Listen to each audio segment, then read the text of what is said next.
परमपाणं जिणन्तु सुदिने बोच्छामि नयनसारं सायारणयानदं वीरं नमो हरिहन्ताणं नमो सिद्धाणं नमो आयर्याणं नमो वज्रायाणं नमो लोये सौसाहुरम्।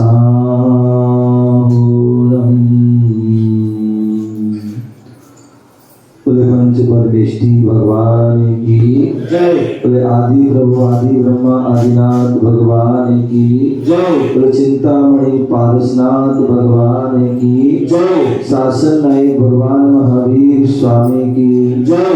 परम पूज्य आचार्य भगवान कुंद कुंद विराज की जय। परम पूज्य आचार्य भगवान गुरुदेव विराट सागर जी महाराज की जय। परम पूज्य भट्टाचार्य आचार्य विशुद्ध सागर जी महाराज की जय। अहिंसामय विश्व धर्म की जय। तीर्थराज संवेद शिखर की जय। परम पूज्य उपाध्याय श्री विश्वनाथ सागर महाराज की जय। परम पूज्य मुनि श्री विनोद सागर जी महाराज की जय।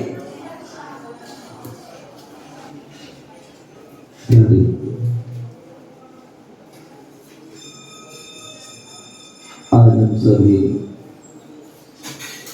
पुनः भारत देश की मध्य भाग मध्य प्रदेश भोपाल अशोका गार्डन पारसनाथ जिला में बैठे हुए हैं। भगवान महावीर स्वामी का शासन चल रहा है और जो भगवान की वाणी गिरी वही वाणी जिनवाणी के रूप में हमें प्राप्त है और उसी जिनवाणी का हम रसपान कर रहे हैं।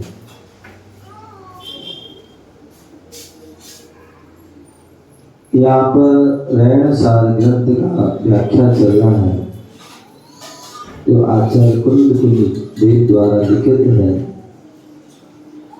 और उस पर विशद संस्कृत रत्नात्रय बदने टीका पूज्य गुरुदेव विराट सागर जी महाराज के द्वारा लिखी गई है। ऐसी उस टीका को भी समझने का प्रयास कर रहे हैं। यहाँ पर विषय चल रहा था मिथ्यात्व का कि यह जीव जो है मिथ्यात्व के कारण जो है अनादिकाल से वह संसार में घूम रहा है भटक रहा है।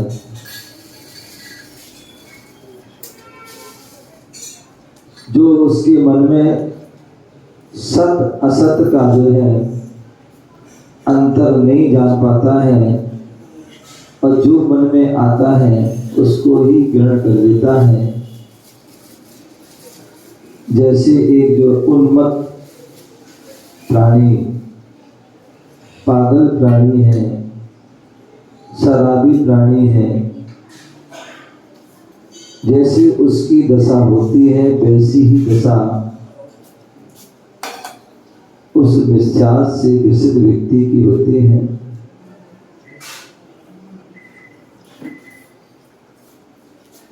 आचार्य अकलंक देव स्वामी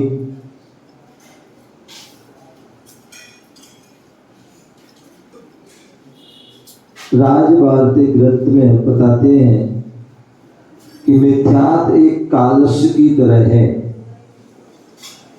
जो हमारे अंदर कालुषता आ जाती है वह सहसा जाती नहीं है। तो इसी प्रकार मिथ्यात्व भी कालस्य की तरह है जो विपरीत निर्णय रूप विकृत परिणाम के द्वारा ज्ञान को भी अज्ञान रूप में परिणत कर देता है। ऐसा वैराग्य के भारतीय ग्रंथ में कहा गया है कि मिथ्या दर्शन के उदय से कालुषता को प्राप्त ज्ञान क्या हो जाता है? अज्ञान, अज्ञानी हो जाता है, अज्ञान अवस्था को पहुंच जाता है। उदाहरणतः देखिए, आप सभी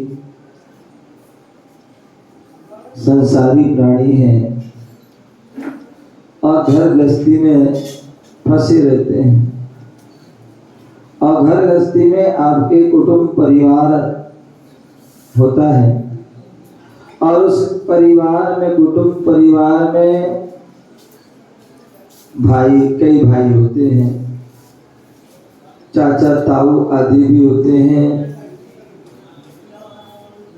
देवरानी जेठानी सास बहू नंद आदि भी रहती हैं।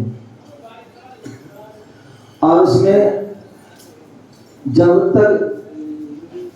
तक जो है ये सभी जो रिश्ते से आपका स्नेह रहता है, प्रेम रहता है, तो वो जो भी कह दें, क्या वो जो भी कह दें आपको अच्छा लगता है, सही लगता है, हितकारी लगता है। और यदि जो है किसी से कोई आपके मन में कलुषता आ जाए, द्वेष आ जाए, कोई बात हो जाए, और फिर क्या है, फिर वही व्यक्ति आपके हित की बात कर रहा है, आपके कल्याण की बात कर रहा है, लेकिन वो आपको बात कैसी लगेगी? वही बात जो है क्या लगेगी? बुरी लगेगी। तो इसी बात के लिए यहाँ बोला है कि जब मिथ्या आदि के कारण जो है, जब आपके अंदर कलुषता आ गई, तो ध्यान रखिए, जो सही ज्ञान सही बात भी आपको क्या लगती? बुरी लगती, अज्ञान रूप में लगती है। ऐसा आचार्य अकलंक देवराज भारती ग्रंथ आचार्य कुंद स्वामी समय सार ग्रंथ की जो 88 नंबर की गाथा की टीका में भी कहते हैं, तात्पर्य वृत्ति में, कि शुद्धात्मा भी तत्व भाव विषय विपरीत परिविच्छति विकार परिणामो जीवस्य अज्ञानम। बोले शुद्धात्मा आदि भाव तत्वों के जो है विषय में विपरीत ग्रहण रूप विकारी परिणामों को जीव क्या जीव जो है, शुद्धात्मा आदि जीव हैं, शुद्धात्मा आदि भाव हैं, यदि तत्वों के विषय में विपरीत ग्रहण रूप विकारी जो है परिणामों को जीव क्या होता है? अज्ञान कहते हैं। जो शुद्ध तत्व था, लेकिन तत्वों के विषय में जो विपरीत ग्रहण कर लेता है, तो उसके अंदर विकारी परिणाम आ जाते हैं, और वही जो है उसको अज्ञान, वही उसकी अज्ञानता है, वही उसको अज्ञानता कहते हैं, वही अज्ञानता का कारण बन जाता है।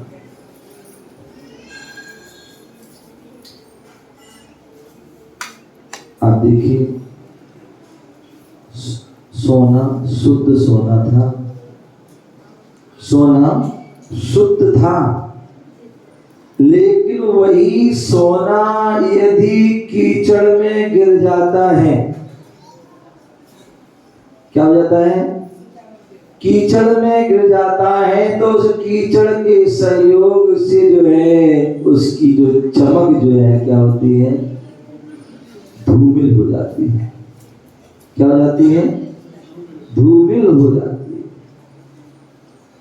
उसी प्रकार शुद्ध जो है द्रव्य है, तत्व है, लेकिन विषयों का जो है सहयोग मिल गया, विपरीतता कारण हो गया, तो उसके परिणामों में जो है, उसके जो है स्वरूप में क्या होता है, विपरीत आ जाती है, अज्ञानता आ जाती है।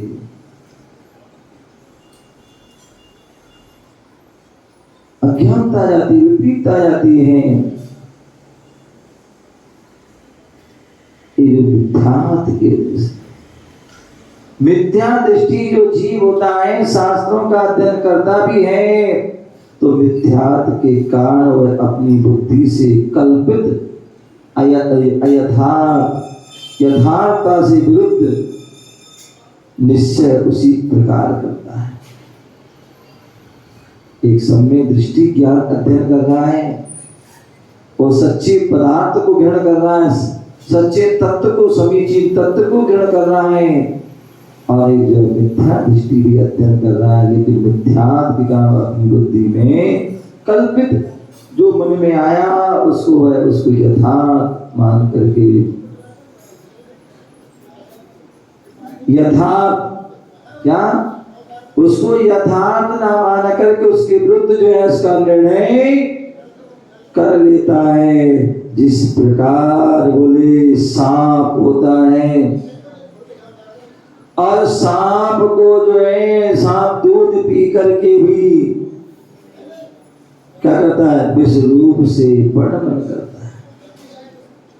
सांप के लिए आप कितना कितना मधुर रूप, मधुर दूध पिला देना, लेकिन जो है वह सारा जो है उसकी प्रकृति ऐसी है कि वह मधुर जो है दूध भी उसके अंदर जाने पर विष रूप जो है परिणमित हो जाता है, क्योंकि उसका वो स्वभाव है।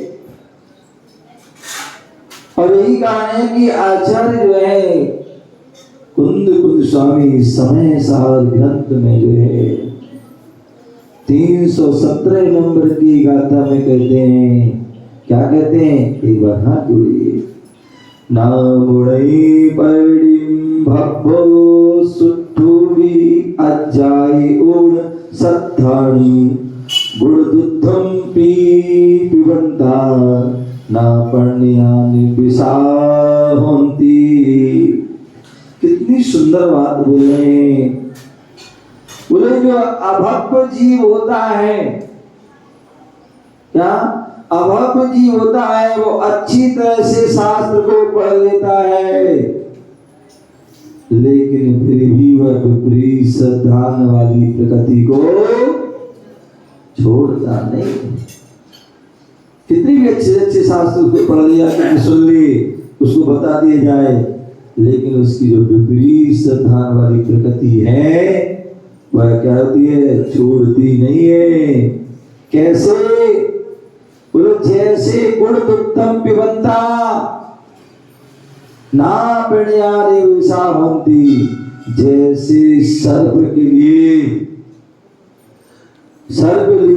क्या गुड़ मिश्रित, कैसा गुड़ से मिश्रित दूध पिला दिया जाए, शक्कर से मिश्रित दूध पिला दिया जाए, मिश्री से मिश्रित दूध पिला दिया जाए, लेकिन फिर भी वो क्या होता है, वह निर्विष नहीं होता है, फिर भी वह जो है विष ही उगलता है।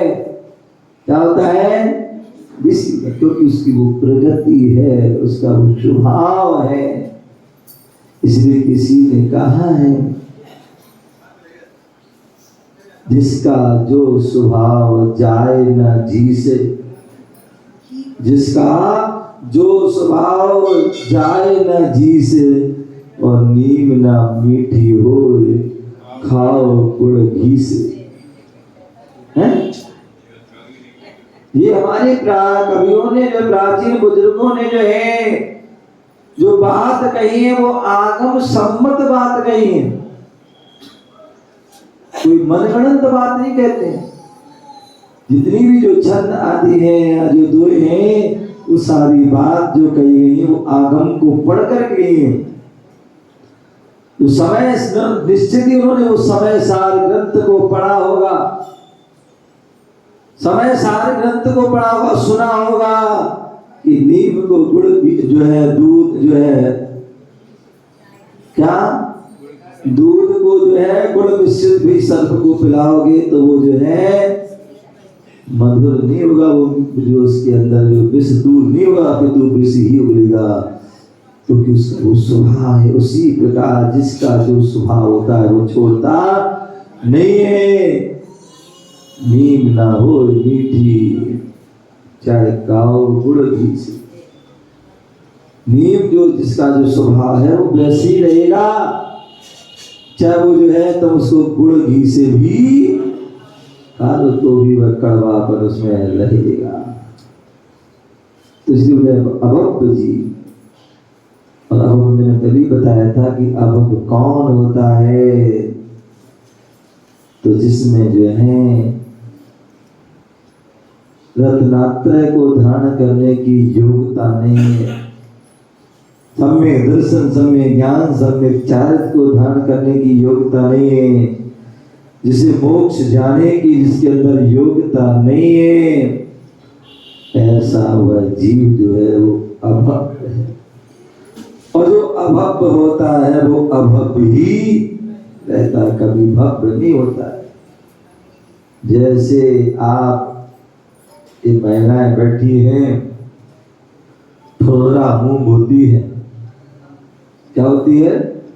ठुर्रा मूंग होती है। उस मूंग को आप कितना भी सेजो, कितना भी पानी में गला के रखो, लेकिन वो गलने वाली नहीं है, वो तो टाइट की टाइट ही रहेगी।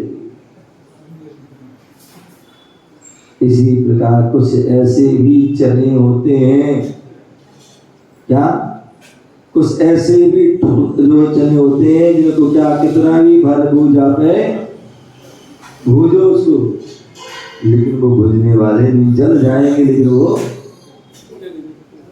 नहीं होते ना, चने डालो भूल जाते हैं। अथवा चलो चना तो अब बहुत कम आप लोग करते हो, आजकल पॉपकॉर्न करते हो, क्या करते हो? पॉपकॉर्न करते ना, जैसे तुम कढ़ाई में डालते हो तो उछलना वो प्रारंभ हो जाते, लेकिन उसमें भी कोई एक आध दाना ऐसा हो जाता है कि तुम उसको कितना भी रखे हो कढ़ाई में, लेकिन वो जो है फूलने वाला नहीं होता है। उसी प्रकार अभक्त जीव होता है कि पहली बात तो उपदेश सुनता नहीं है, और सुनता है तो उस पर कोई असर नहीं होता है। जैसे कोई चिकना घड़ा हो, क्या हो किसी बाबू है, चिकना घड़ा हो, उस चिकने घड़े पर आप कितना ही पानी डाल, उल्टा करके चिकना होता ना है, कितना ही सब पानी डालोगे तो वह पानी क्या होगा, अंदर नहीं जाएगा, अपितु बाहर ही बह जाएगा। अथवा फूटा घड़ा, क्या फूटा घड़ा, फूटे घड़े में भी जो है आप कितना भी पानी भर लेना है, सुबह से शाम तक मेहनत करते रहना, लेकिन एक बूंद भी पानी उसमें नहीं भर पाओगे। क्या एक बूंद भी पानी नहीं भर पाओगे, सारा पानी क्या हो जाएगा, बह जाएगा, पूरा पानी बह जाएगा। उसी प्रकार अब उसको कितना भी तुम शास्त्र पढ़ ले, कितना भी उसको सुना देना, लेकिन जो उसका विपरीत श्रद्धान है वह उसको छोड़ता नहीं है। सम्यक दर्शन, सम्यक ज्ञान, सम्यक चाहे तीन जो रत्न है, इन तीनों का जो समुदाय है यह मोक्ष का साधन है, मोक्ष का मार्ग है। सम्यक दर्शन ज्ञान चारित्राणि मोक्ष मार्गा, सम्यक दर्शन, सम्यक ज्ञान, सम्यक चारित्र, तीनों की एकता ही क्या है, मोक्ष मार्ग है। ऐसा सच्शास्त्र का, सच्चे शास्त्र का अध्ययन करके भी वह अपनी मिथ्या दृष्टि का, अपनी जो बहुत बुद्धि के बल के कल्पना के बल से वह इसका क्या करता है, विपरीत श्रद्धा करता है, विपरीत श्रद्धा करता है। क्या करता है, बोले श्रद्धा मात्र से मोक्ष होता है। क्या कोई कहता है कि श्रद्धा कर लो उससे मोक्ष हो जाएगा, कोई कहता है कि केवल ज्ञान को प्राप्त कर लो मोक्ष हो जाएगा, कोई कहता है कि चारित्र को धारण कर लो मोक्ष हो जाएगा, कोई कहता है कि ज्ञान और चारित्र को धारण कर लो मोक्ष हो जाएगा, अथवा श्रद्धा और चारित्र से मोक्ष हो जाएगा। तब वह अज्ञान, विपरीत श्रद्धा का अज्ञानी है। क्या है, अज्ञानी है, क्योंकि अकेले सब में दर्शन से मोक्ष होने वाला नहीं है, ना ज्ञान से ना चार से कुछ भी होने वाला। जब तीनों मिलेंगे तभी मोक्ष मिलेगी। कहा था एक दिन, कहा था, क्या कहा था, क्या कहा था, तीनों की, किसकी तीनों की एकता? कोई हलवा कब बनता है, हलवा कब बनता है, जब तो तीनों मिलते हैं, आटा, घी और दूरा, शक्कर जब मिलती है तभी हलवा बनता है। अकेली शक्कर खा लो तो हलवा का स्वाद आने वाला नहीं है। अकेले जो है आप आटा भसक लो तो भी स्वाद आने वाला नहीं। अकेला घी पी लो तो भी स्वाद। जब तीनों जो है मिलेंगे, क्या तीनों मिलेंगे, व्यवस्थित विधि से बनेंगे, जो है तैयार करोगे तभी वो हलवा होगा। उसी प्रकार मोक्ष भी कब होगा, जब सब में दर्शन, सब में ज्ञान, सब में चार, ये तीन होंगे तभी मोक्ष होगा। ना एक से मोक्ष होगा, ना मोक्ष दो से मोक्ष होगा। इस प्रकार जो मूर्ख लोग होते हैं मोक्ष मार्ग के विषय में 6 प्रकार के मिथ्या नयों की कल्पना करते हैं, किंतु वे सभी जो है खंडित हो जाते हैं। कहते हैं शास्त्रों में उल्लेख होता 6 प्रकार के व्यक्ति होते हैं। कोई अकेले सूंड को हाथी मानता है, कोई अकेले पूंछ को हाथी मानता है, कोई जो है कान को हाथी मानता है, कोई पैर को हाथ मानता है। अकेले कोई कान से हाथी नहीं है, न सूंड से, न पूंछ से, न पेट से, न कान से, न पैर से, कुछ नहीं है। अभी तो जब सभी मिल जाते हैं, क्या सभी मिल जाते हैं, एक हो जाते हैं, तब वो हाथी बन जाता है, तब हाथी बनता है।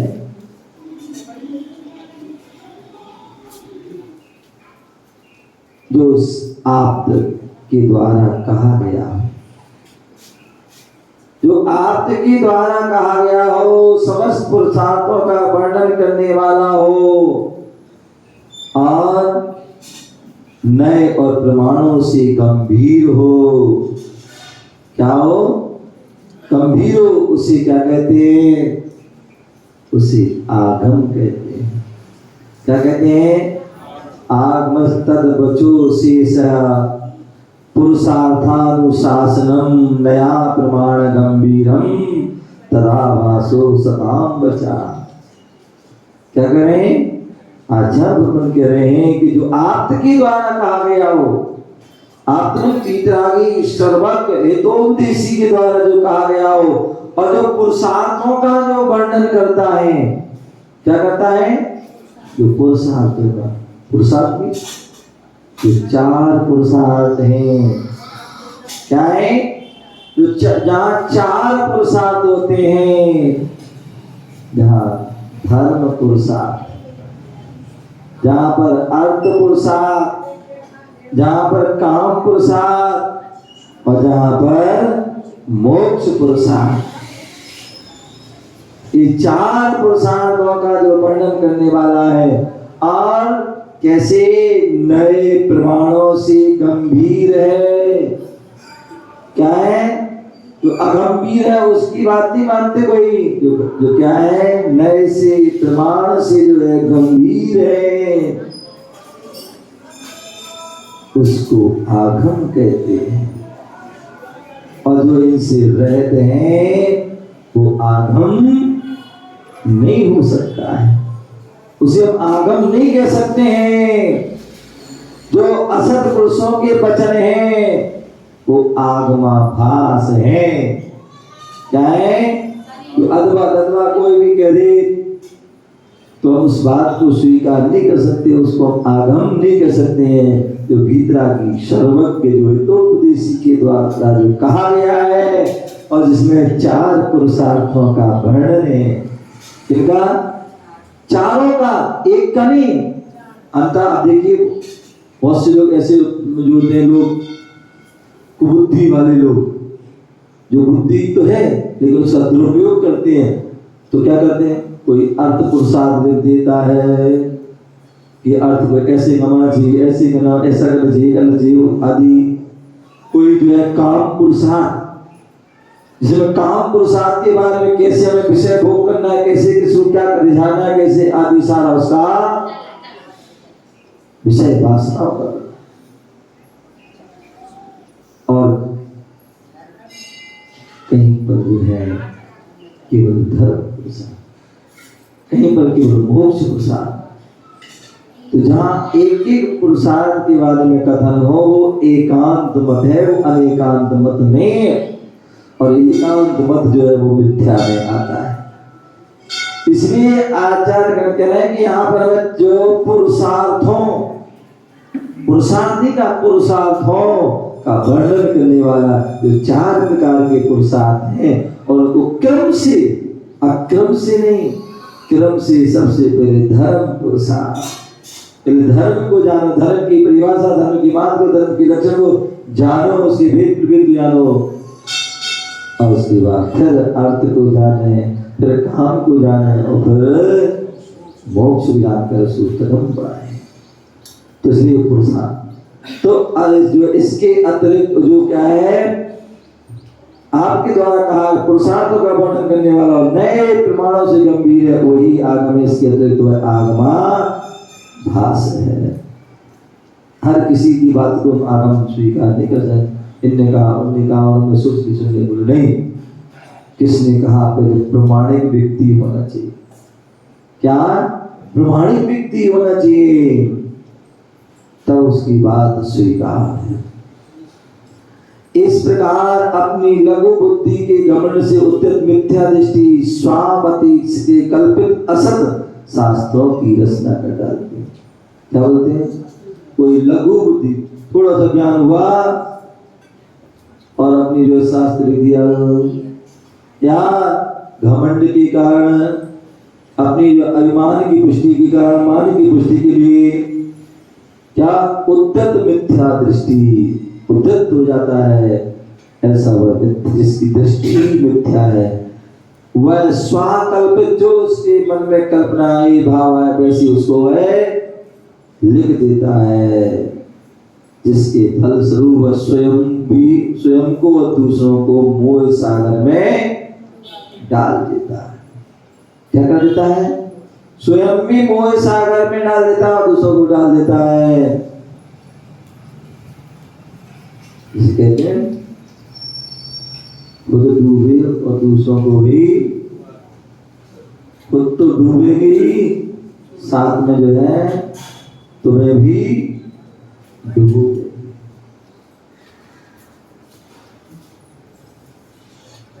दूसरों को। तो इसलिए जो है ऐसे जो है लोगों की बातों को हमें नहीं सुनना चाहिए जो स्वयं भटके हो और तुम्हें भी भटका दें। इसलिए प्रमाणिक जो लोग हैं उनकी बातों को हमें स्वीकार करना चाहिए, सुनना चाहिए।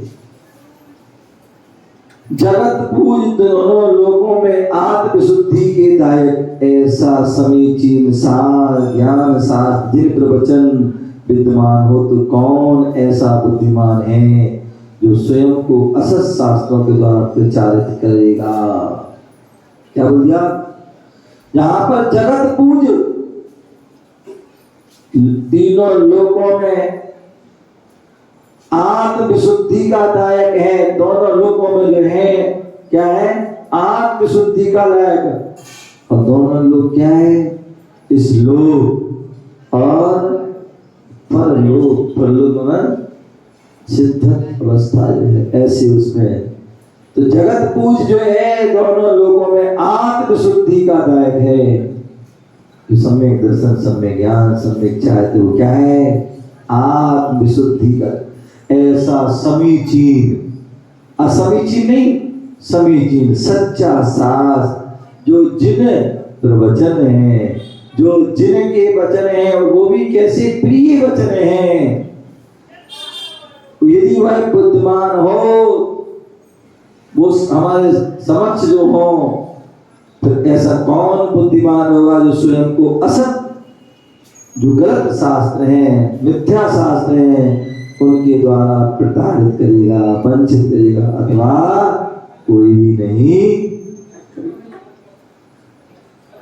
इस पृथ्वी तल पर कितने ही कवि हैं जो थोड़े से ज्ञान को प्राप्त करके जो है अभिमान में क्या हो जाते हैं, चूर हो जाते हैं, अहंकार डूब जाते हैं और मिथ्या शास्त्रों की रचना कर देते हैं।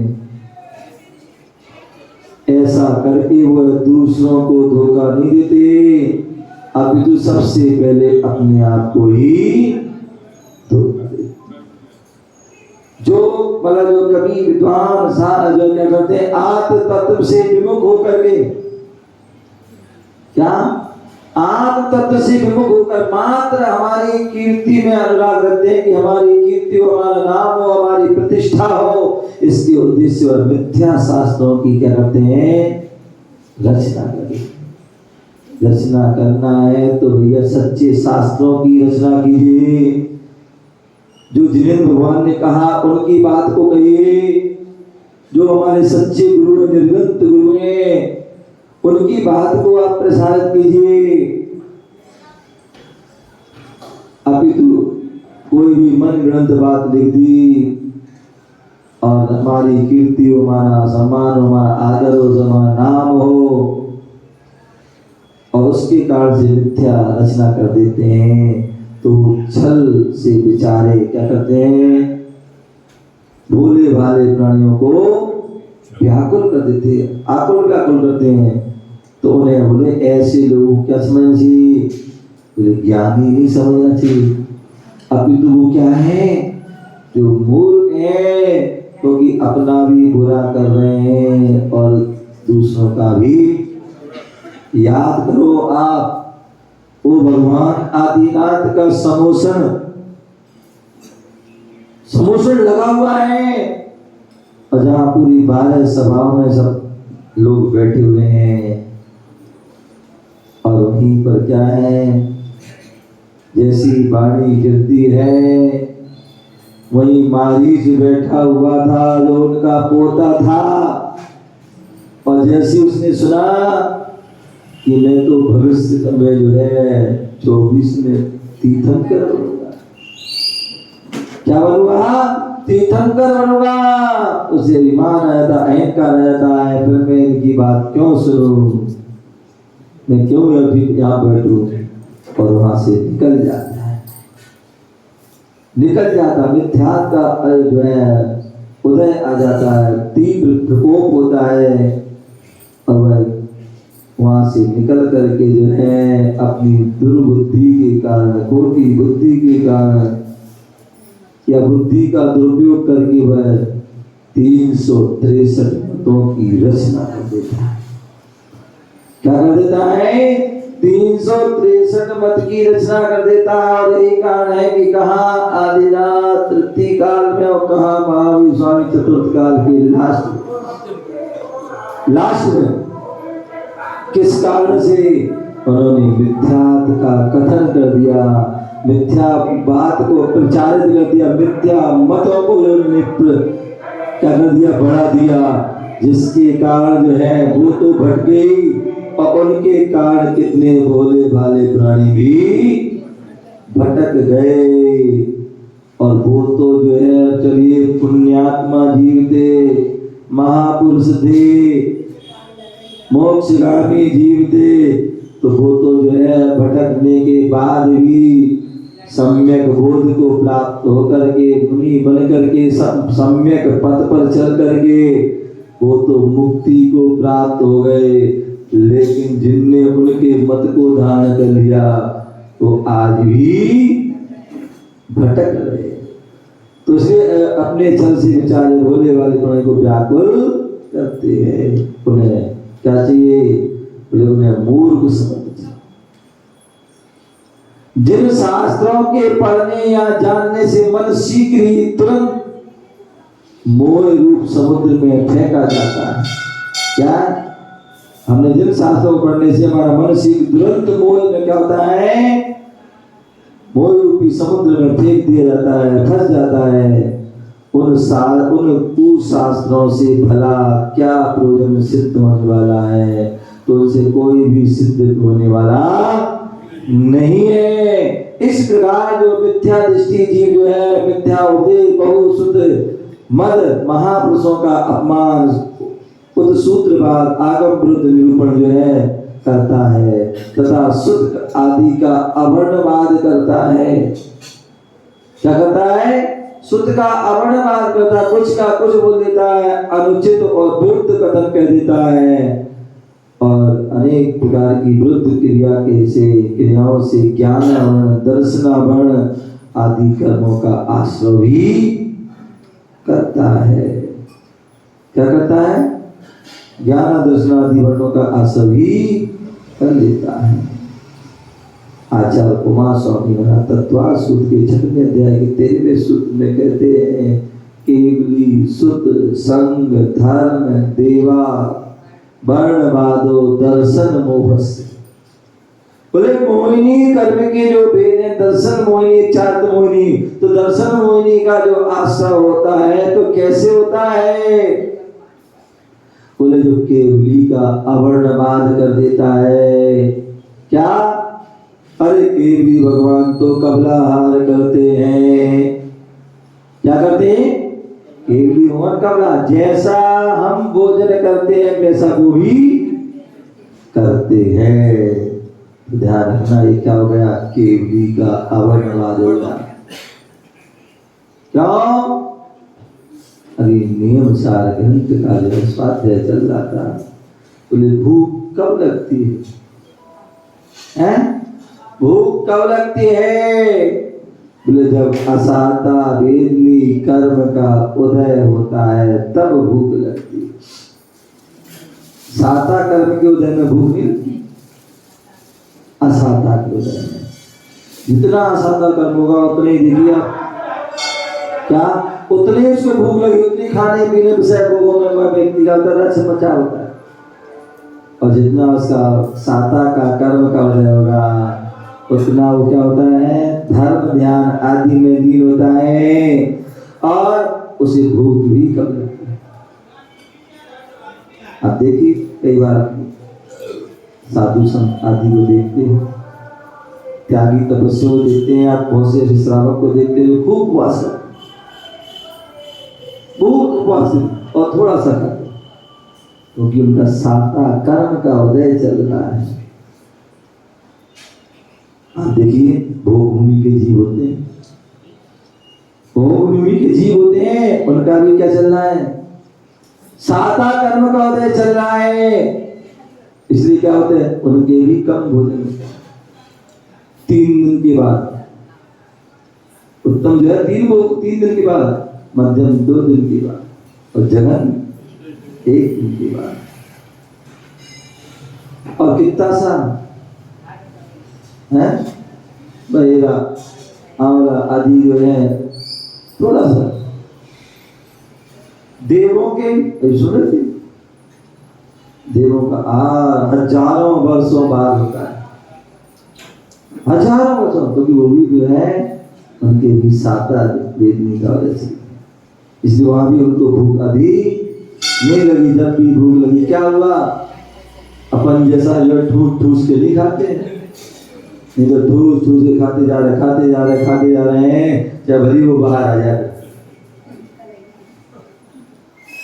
क्या करते हैं? कि भूख की इच्छा हुई हजारों वर्षों बाद, और जैसे ही उन्होंने जो है इच्छा हुई तुरंत अमृत झर जाता है। क्या होता है? अमृत झर जाता है। और अमृत कोई जो है कोई विशाल रूप नहीं रहता है कि नदियां बह जाए कि बाढ़ आ जाए। अमृत जैसे उझड़ता है, जैसे कभी देखते ना किसी जो है पेड़ पे मधुमक्खी का छत्ता होता कैसे झड़ता है, एक एक ऐसे झड़ता। तो थोड़ा झड़ा और उसकी भूख की तरफ ये क्या है? ये साधना देने का उदय के कारण होता है। तो क्या बोले हैं? बोले असाता। बोले केवली जो है अवर्ण तो भूख उनको क्यों नहीं लगती? क्योंकि उनको जो है 13वें स्थान में साता का उदय है, असाता का उदय। साता का उदय इसलिए उनके क्या सारी सुविधाएं मिल रही है। पुण्य का उदय है, ऐसी सारी सुविधा समोसन लगा हुआ है, सारा वैभव नजर आ रहा है, देवता लोग आदि जो है पूरी सेवा में लगे हुए हैं। क्यों? क्योंकि साता का, तो इसलिए वहां उनको भूख नहीं लगती। भूख जब भी लगती वो असाता के लिए, तो साता के उदय में नहीं लगती है। तो इसलिए हमें भूख लग रही क्योंकि हमारा असाता का उदय है। इसलिए कहते हैं ये भगवान, ये जो असाता कर्म का जो उदय है, क्षुधा जो है कर्म का जो है उदय है, ये दूर हो जाए तो हमें भोजन ही ना करना पड़े। क्या भोजन ही? कितने सारे से लोग होते हैं बड़े बड़े उपवास कर लेते हैं, 8 दिन के, 15 दिन के, महीने भर के, 4 महीने के, आदि आदि कितने वर्षों के जो है उपवास कर लेते हैं। इसका मतलब क्या? उनका तीव्र जो है साता कर। तो केवली का कभी अवर्णवाद नहीं करना कि केवली ऐसे होते हैं वैसे होते हैं। सुत का अवर्णवाद, सुतवी शास्त्र का कभी अवर्णवाद नहीं करना। अरे शास्त्र में तो बहुत सी बातें लिखी होती है, पता नहीं सही है गलत है, किसने देखा स्वर्ग, किसने देखा नरक, किसने देखा? कभी नहीं। आप देख पाओ या ना देख पाओ, सुन पाओ या ना सुन पाओ, समझ पाओ ना, लेकिन फिर भी जो लिखा है वो सत्य है, सही है, यथार्थ है, ऐसा श्रद्धा करना। अन्यथा सुत का अवर्णवाद हो जाएगा तो उस समय दर्शन मोहिनी कर्म का संग का अवर्णवाद, व्यक्ति पंथ मोह में संतवाद में जो फंस जाता है, संगवाद में फंस जाता है, तो क्या करता है? उस संगों का भी अवर्णवाद कर, संगों पर ही दोष लगाता है। मैं ही अच्छा हूं, मेरा संगी अच्छा है, बाकी तो सब क्या है? विकार है। यदि आप ऐसा कह रहे हो, कर रहे हो, तो समझ लो आपका दर्शन मोहिनी कर्म का तीव्र उदय चल रहा है। आप मिथ्यात्व की ओर अग्रसर हो रहे हो। एक दिन आप मिथ्यात्व में चले जाओगे, एक दिन मिथ्या दृष्टि हो जाओगे और आपकी दुर्गति का कारण हो जाए। तो इसलिए कभी भी संघवाद के चक्कर में चलना, पंथवाद संतवाद के चक्कर में नहीं चलना। हमारे लिए तो सभी प्रकार के जो संघ हैं, चतुर्विध संघ हैं, वह सभी वंदनीय पूजनीय मुनि आदि का श्रावक श्राविका ये संघ है, चतुर्विध संघ है, वह हमें पूजनीय है। ऋषि मुनि यति अनगार ये जो संघ है यह भी हमारे लिए क्या है?